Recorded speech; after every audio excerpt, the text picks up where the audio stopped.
Okay, so today's conversation on Memorial Day is going to be about motivation. I just recorded an entire lecture and then deleted it by mistake. So this is take number 2. So what is motivation? You know, you were motivated to watch this video. Why? Why did you go to all the trouble of getting into our online course, going to doc sharing, finding the link, opening it up, and start to see this video? What prompted you to do that? What were you thinking? Motivation takes effort. It talks about the effort it will take to do something, to reach a goal. So there's a lot of explanations about why people take that effort. And one of them, if you look at our agenda for week 5 on motivation, on page 1, you'll see this triangle right here. Well, I have written the triangle over here, and it's Maslow's hierarchy of needs. So Maslow said, well, to meet our needs, we will do things. And we'll do them in a particular order. So Maslow said our most important need is survival. And survival will energize us to do whatever it takes to keep ourselves alive. And that makes sense. And he said if we are surviving, then our next most important need is safety. Our safety. We need to be free from threat. So if we're free from threat, that means that we feel secure. And if we are surviving and we are secure in our environment, then the next need that humans have, so says Maslow, is attachment. We need to feel like we can be loved. We need to feel like we belong. We need to feel like we are part of a group or part of a relationship, like we have people who care about us and love us.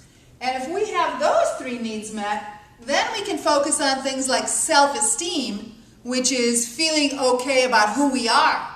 Am I being the best teacher I can be? Am I being the best student I can be? Am I being the best worker or the best spouse? Am I doing a good job? Am I okay?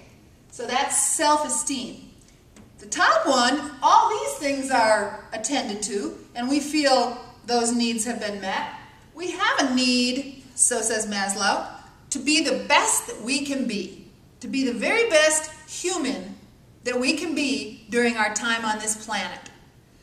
When we think about people who are self-actualized, we think about people like Nelson Mandela or Mother Teresa, but each of us, every person, according to this theory, has a drive, has a need to feel like they are living their life in a meaningful way that's important to everyone else or everything else around them.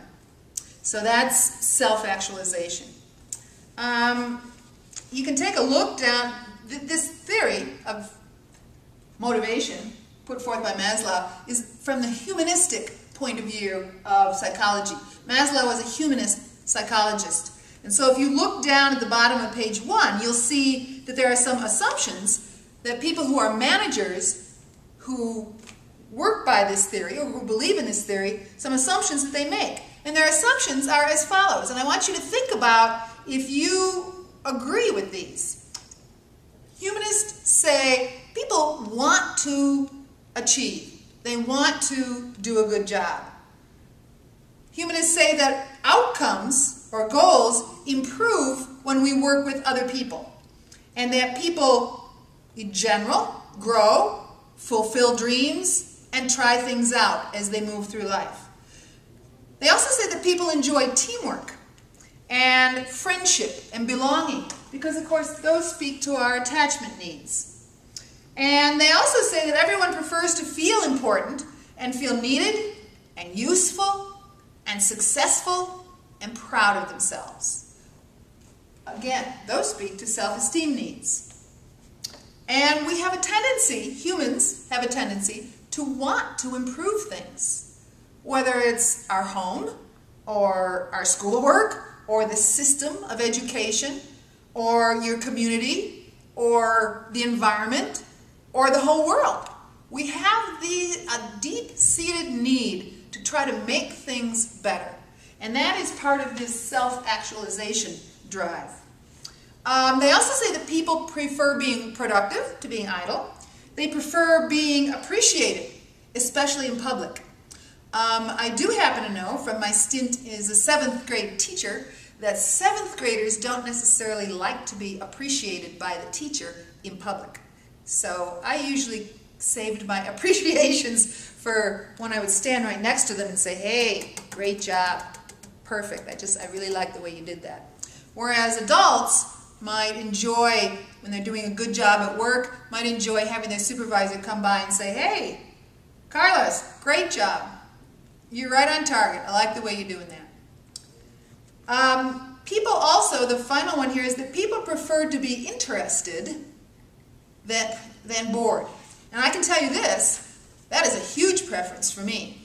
I don't care if you paid me $1 million. If the job was boring, I wouldn't do it.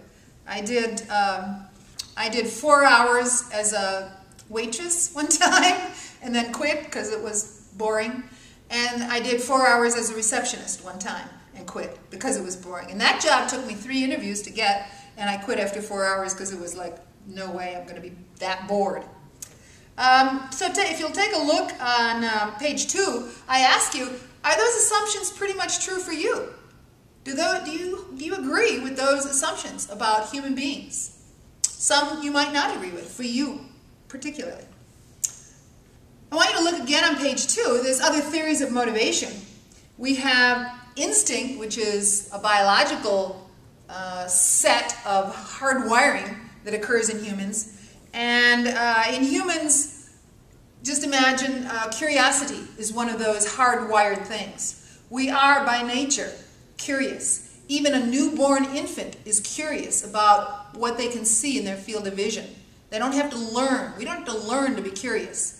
As a matter of fact, through our learning in school, it usually just kind of wipes the curiosity right out of us. But unfortunately, however, you can always keep your own curiosity going, and I would highly advise you to do that because it is a strong need and it's inborn in us. So keep that going. We also have drives, these things that build up pressure in us to do something, like thirst is a drive, food is a drive, sex is a drive. So those things, if we don't meet those needs or meet those drives, if we don't satisfy those drives, then this kind of desire inside builds up for a glass of water. If you're thirsty, that's all you can think about. And if you're really hungry, that is all you think about. So realize that those things are very powerful motivators for humans all over the world at any time. We also have incentives, and incentives are rewards. We will work. We'll work for food. We'll work for money.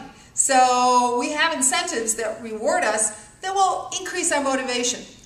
Be a little bit cautious though, and I don't have this in our handout.